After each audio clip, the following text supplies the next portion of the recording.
Would you like your e-commerce business to be doing 300% growth and hitting 7 figures in its 3rd year?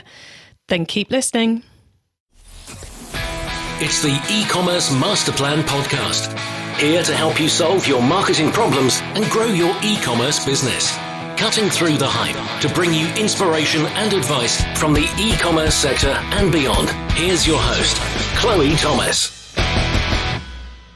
Hello and welcome. It's great to have you here. Now, I love getting to occasionally name check one of our listeners on the show, and another of you has left us a lovely review on Apple Podcasts. So a big thank you to Mar Stevens for leaving this beauty. Chloe is the master. I have been throwing out recommendations for this podcast a lot. The place to be for e-com knowledge, enthusiasm and fun. Thank you for the 5 stars, Mar Stevens. Now, in this episode, we're continuing last week's beauty theme, but shifting from makeup for older women to skincare for dry, irritated skin. Do not say we do not bring you variety on this podcast. I am chatting to someone who's currently experiencing fast growth, and she's taking us through the nuts and bolts of how she is doing this. We are talking about marketing. We're talking about team structure. We're talking about 3PLs. We've got a passing reference to TikTok. There's quite a few tips in the subscription space and some really clever stuff around Facebook ads too. So please listen to the end of the episode so you don't miss out on any of her top tips, frequently described as the best bit of the show, and my own take on this episode. Getting an online business off the ground is not easy. So if you find yourself working late, tackling a to-do list that's a mile long with your 5th cup of coffee by your side, remember, great email doesn't have to be complicated. That's what Klaviyo is for. It's the email and SMS platform built to help e-commerce brands earn more money by creating genuine customer relationships. Once you set up a free Klaviyo account, you can start sending beautiful branded messages in minutes, thanks to drag and drop design templates and built-in guidance. And with e-commerce specific recommendations and insights, you can keep growing your business as you go. Get started with a free account at klaviyo.com/masterplan.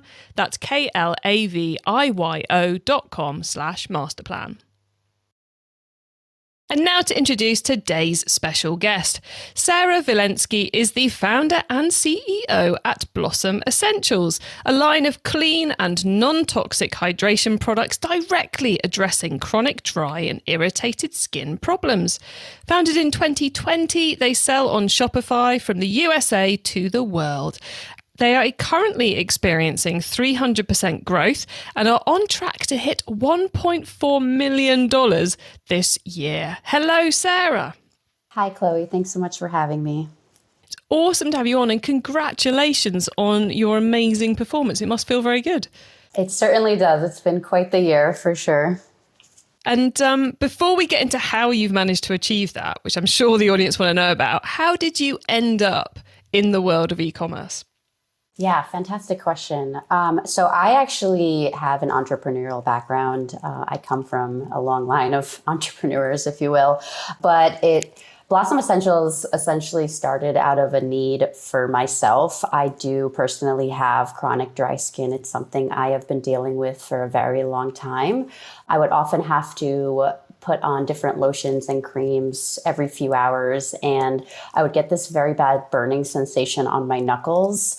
And so the creams would tend to just stop working after a few hours. And so I really wanted to create something that kind of had a deeper hydration level and actually didn't just put a Band-Aid on the problem and got to the root cause. And that's where we created our first product, our honey butter, which is a multi-purpose product. It's oil-based, so it really kind of creates a thick layer on your skin to highly penetrate the top level of your epidermis while also creating a protective barrier so that no new bacteria can get in and no water can get out. And so it really allows it to have a long-term and short-term relief.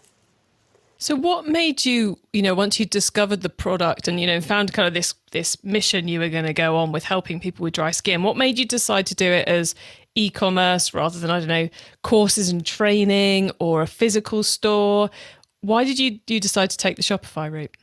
Yeah, it all really kind of came from my background. I've always been in the digital space. After college, I worked in a affiliate network. I've worked as a media buyer. I've kind of always been enveloped in this industry. And so it almost kind of came naturally. I wouldn't have thought about any other route, to be honest.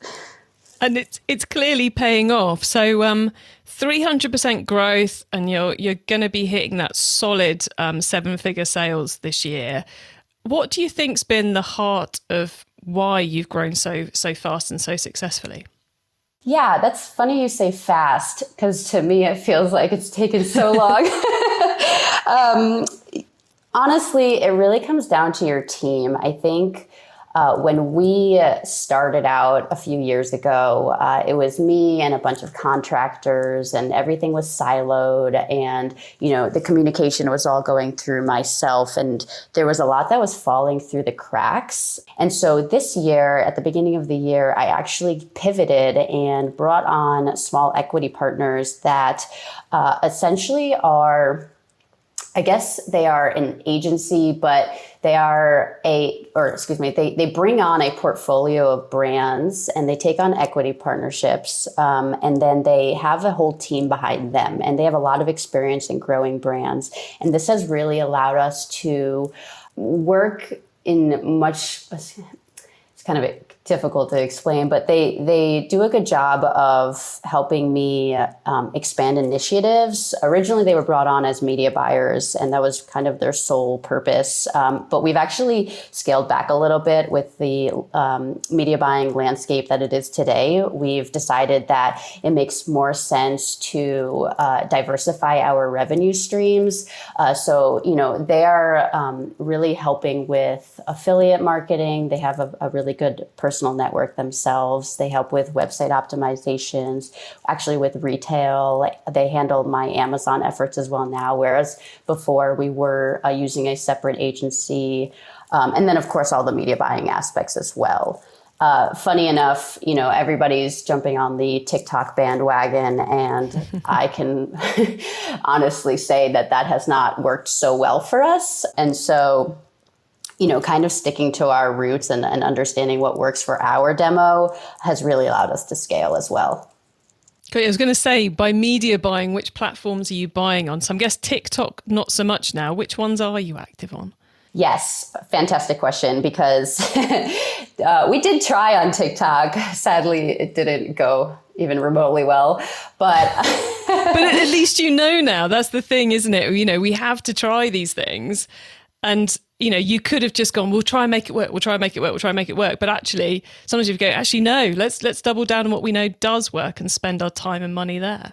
Yes, absolutely. And as much as I hate to say this, 85% of our revenue to this day is coming from Facebook and Instagram still, even with the higher acquisition costs. We really focus more so on, obviously, you probably hear this pretty regularly, but higher LTVs, higher average order values, making sure that your customers are staying with your store for longer. And so we do have a very rigorous email and SMS backend in order to make sure we can eventually make an ROI from them. And I should go back to the way in which you've bought and grown this team is quite fascinating. Something I think a lot of owners would be reluctant to do, to give away equity to unlock a path to growth. But it's clearly paying off for you. Yes. So I wouldn't recommend going the VC route. This is very much a different scenario. We started off as just regular agency style, like I said, just on that media buying side. And then I think we both understood the potential. And I wanted to give them an upside for spending so much time and effort on my project and helping me grow this brand, because we really all do see the long-term play here. And it's not just most focused on that initial front-end customer acquisition. It's not a lot of equity, but it's enough for me to feel confident that I am showing good faith, and I truly believe in their capabilities, and it's truly paid off. I'm happy for once that I was able to give equity to people that weren't just in it to provide money, whether they did or did not. It's more so very much I'm bringing them in to believe in my brand, and then also wanting them to, commit and spend time in growing it. Very cool. So like a partnership you started and then you've evolved to have that equity stake in it. Would that be a good way to explain it? Yes. Yeah, exactly. Very cool. Well, congrats on tying your awesome agency marketing partners to you. I think that's very, very, very canny. And what does the rest of your team look like? If the marketing is predominantly being done by your partners, what does your fulfillment look like? The customer service side of things? How are you dealing with those elements? So we use a 3PL. We actually just switched. That was a pretty large project I was working on. Yeah. If you think moving websites is difficult, try moving 3PLs. It was quite the tedious task, no joke. But thankfully we did it. And actually we switched over from a company that I was actually very happy with. I've had some bad experiences with 3PLs prior to just the last company I was working with, but the current company I'm working with has a very good relationship with my equity partners. And so it allows us to kind of have a level of connection to the top that brings us different capabilities than I would, as just another drop in the bucket. Oh, nice. You've got a route to the owners to Yeah. get ideas fast-tracked. Exactly. It's a good reason to switch, I have to say. Because there aren't many reasons to leave a good 3PL, but yeah, becoming a more important person in the pile is certainly not a bad one.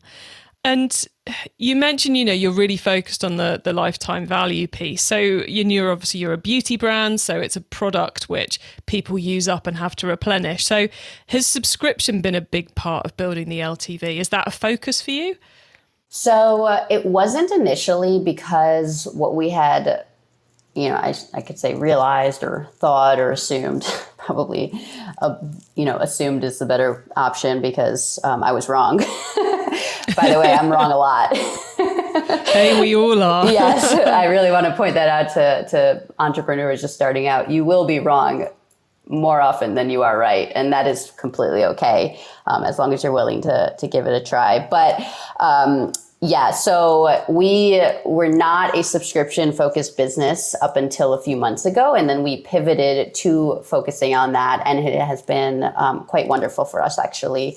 I think at the time, we were making it kind of an afterthought, and we weren't using a proper subscription software.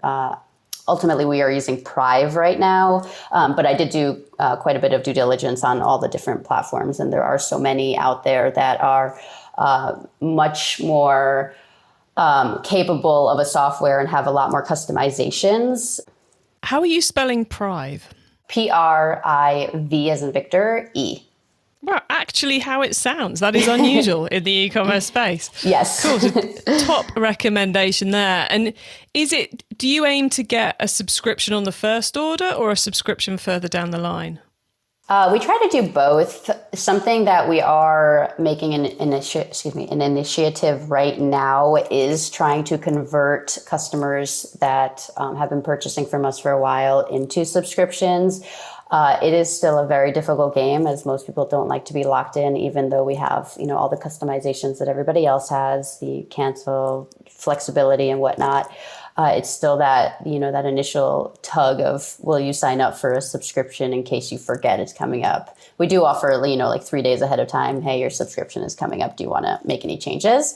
But with that said, right now, our biggest initiative is converting them initially. So on that first sale, we're trying to offer free shipping, or maybe free shipping on just the first order, so that they're locked in and they already love the product by the time the second one comes around. We're also testing Honestly, we're testing like a million different things, but we're testing like 60 days versus 90 days because it just takes much longer to get through a jar of honey butter than, a regular skincare company or product.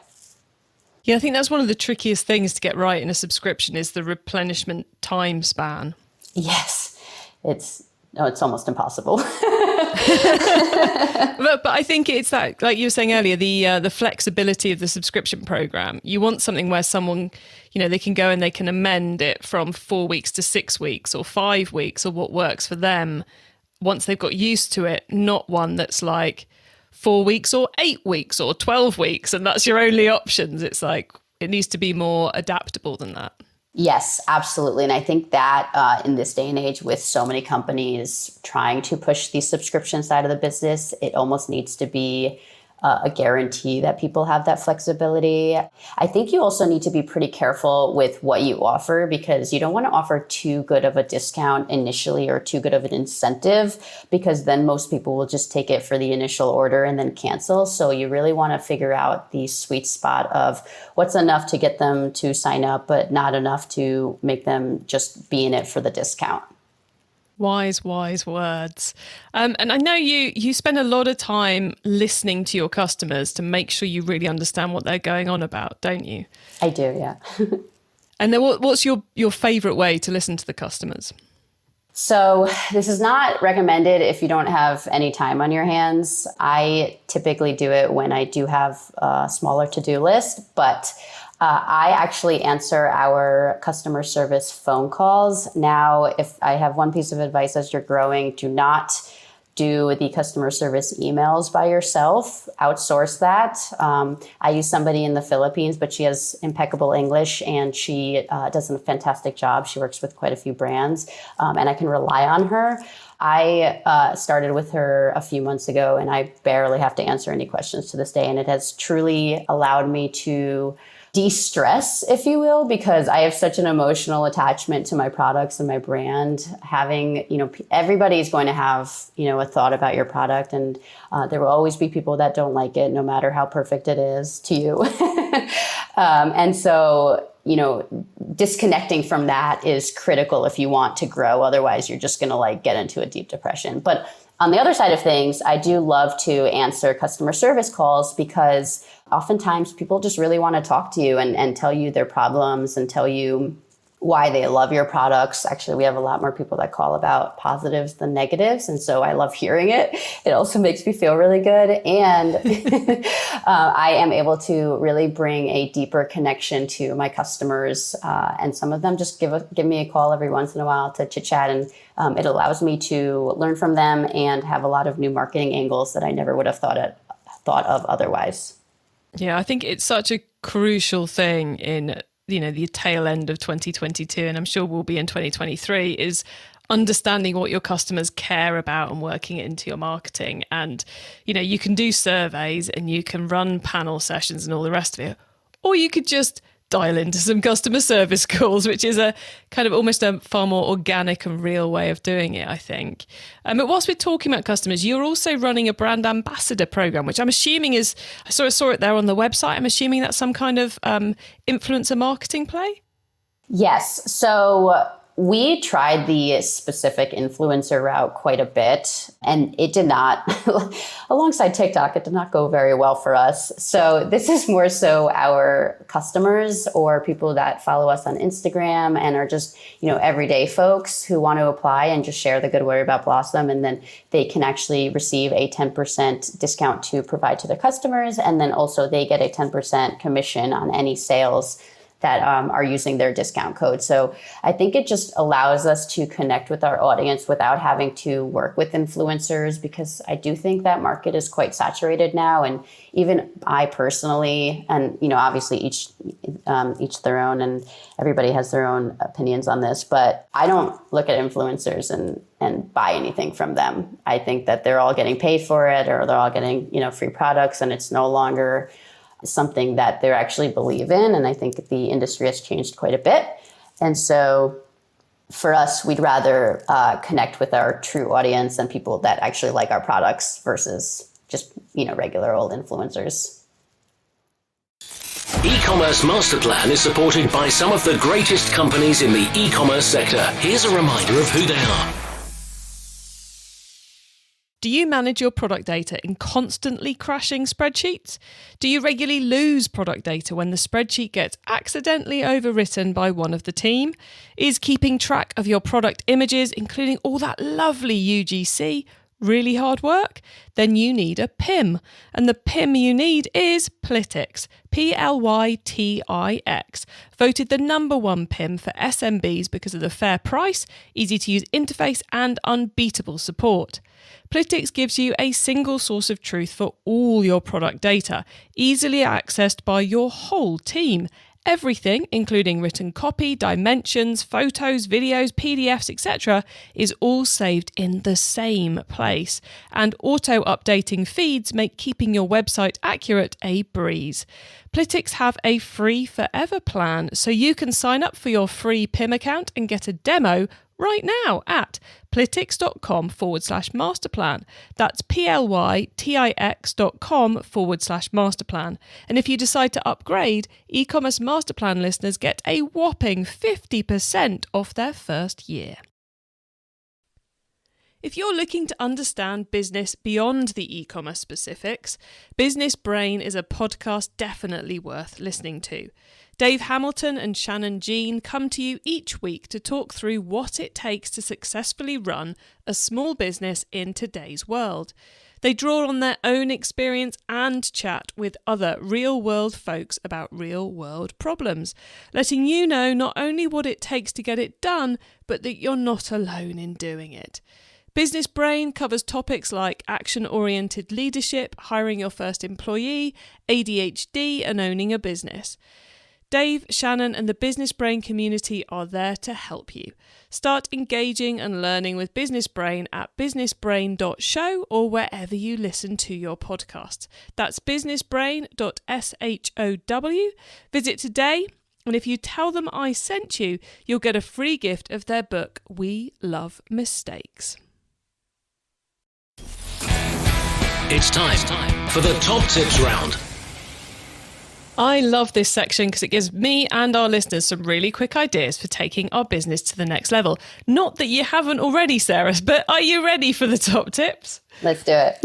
Okay, the book top tip. If everyone listening to this podcast agreed to take Friday off and read a book to make their business better, which book would you recommend?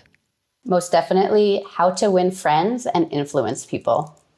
Oh, that's a classic, isn't it? It is. It's fantastic. I still read it multiple times, or I have read it multiple times, excuse me. I often think if you did like a family tree of ideas in business books, they would almost all go back to How to Win Friends and Influence People. It's like the ultimate, isn't it? Yes. Okay, the traffic top tip. Which marketing method do you either prize above all others or think doesn't get the press it deserves? I definitely want to circle back to the Facebook and Instagram play. Obviously, a lot of people are struggling with it, but I do think a lot of it has to do with comment moderation and getting people to engage on your ads. I love that tip. I find it so frustrating on those platforms when you see a brand has got a great ad, it's had loads of interaction, but they've not responded to everyone. So do you structure your ads to encourage comments and then manage the comments? Oh, yes. I actually do that personally. So I'm in there every single day, cleaning it up, making sure there's nothing that's inappropriate, and then always commenting. Even if somebody just says, I'd love to try this, or I love this product, I'll always say something along the lines of, we're so happy to hear that. Thanks for sharing, or, you can check it out here. I think every comment is so important, and it really gets the conversation going. And people want to hear from other people. They don't really care about the ad anymore. It's very much what are other people saying about the product. It's interesting. It's not an angle I ever hear anyone talk about in terms of, the ad algorithm, but it's got to be a factor. Facebook must want to show an ad that's got 20 comments and interaction ahead of one that's got nothing. Oh, absolutely. And we can see a complete difference between new ads that we've just launched and our ones that we've been running for months. Such a drastic difference, and in CPMs as well. Excellent. There you go, guys. That's a full-on ninja tip there, I reckon. Tool top tip then. Maybe a collaboration tool, a social media plugin, a phone app, or just a way of working. Is there a cool little tool you use that makes you and your team more efficient from day to day? Yeah, so I can obviously go to the easy ones like Slack. I actually even speak to my manufacturers in Slack. It's fantastic because everything is very informal and we have conversations literally daily, which is so important for us as we're always trying to grow and create new products and, issues arise. And then I would have to say that our Google Drive is critical for us. We have literally hundreds and hundreds of pieces of content, and it is so neat and tidy in there. If we had it as a mess, which it used to be, I think for 2021, our initiative was cleaning up Google Drive and making sure that people can find what they're looking for, has been very, very pivotal for our growth. And as a bit of a Google Drive fanatic myself, how have you gone about organizing it? What's your top tip on that? So I break it down by creatives or documents. And then, of course, I have like my legal, or I have an entire folder just for bookkeeping reports every month so that we can keep track of that very clearly. But in terms of content itself, I break it down on a product level. I break it down then on a UGC level, or just regular snippets, or photography. And then I'll do like social media photography versus professional photography. It is so clear cut, and the folders are labeled very clearly, so anybody new, and we often have to share these folders with a lot of new people, can navigate it pretty well without needing to ask any questions. Very nice. Proper folder usage. I like it. I've seen some people try and do it purely with file names, but it's just not the same. No, it's not. Okay, the growth top tip. If you met someone today who's focused on growing their e-commerce business from 100 orders per month to 1,000, what would be your number one tip for them? This was a tough one because I had a few that I was going between, but I have to say that the biggest tip that actually helped myself, that my mentor told me, was not comparing my growth timeline to anybody else's. I was always going and saying, oh, this brand grew so much quicker, or they already hit 7 figures, and why have I not done it, or why are we struggling? But in reality, everybody's timelines are different, and we're all selling different things and connecting with our audience differently. And you need to give it the time that it properly needs in order to do so and not rush it. Otherwise, you can grow too quickly and you can fail because you're overlooking certain things that should not be overlooked. Oh, that is such, I think possibly the most brilliant advice we've ever had in that section. Thank you. Well, it's so easy to get hung up on other people's stories. I think. And it makes you depressed. Well, yeah, exactly. You constantly feel like you're not quite there. And I think actually, as your own trajectory shows, you spend 18 months or so really, really slogging it out and getting all the right things in place, and then the growth comes. Exactly. If that makes sense. Yeah, absolutely. Okay, Sarah, before we say goodbye, could you please let the listeners know where they can find you and your business on the web and social media, please? Yes, absolutely. Our website is tryblossom.com, TRYBLOSSOM.com. And then our Instagram handle is try_blossom. Excellent. Simple as that, everybody. Sarah, thank you so much for being on the e-commerce master plan podcast today and being so generous sharing your experience with us. This is a tip-packed episode. So thank you so much for being here. Yeah, thank you so much for having me. It was great.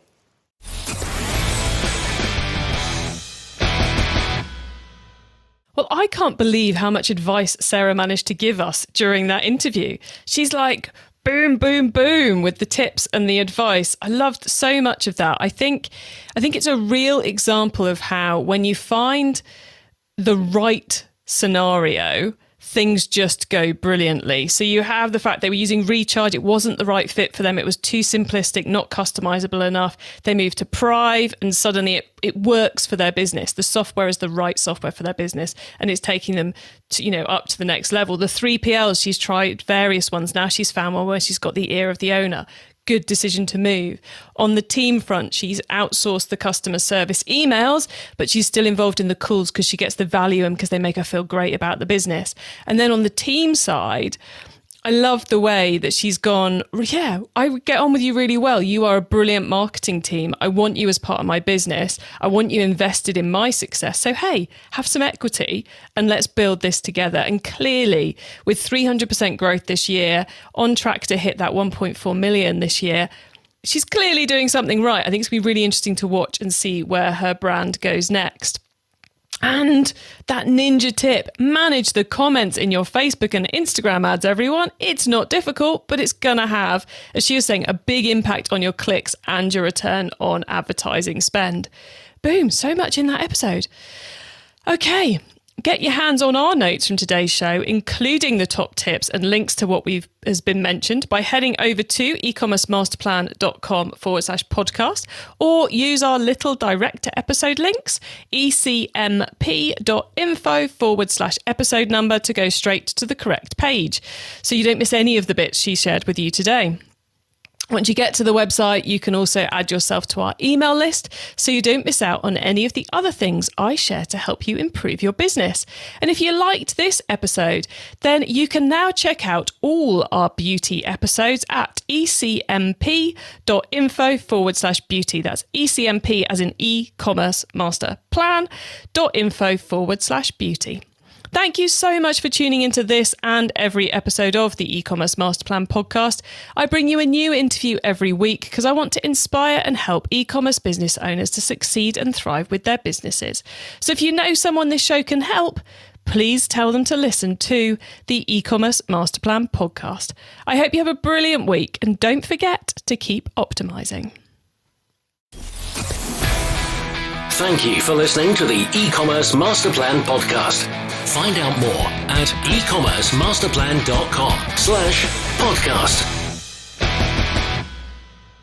If you're marketing an e-commerce brand, you already know that data changes everything. More data means more power. And if your email or SMS tools can't handle all that data, they're probably holding you back. That's where Klaviyo comes in. Its top-notch personalization and segmentation help you send the right message at the right time, guided by unlimited real-time data from your online store and tech stack. Request a demo at klaviyo.com/masterplan. That's KLAVIYO.com/masterplan.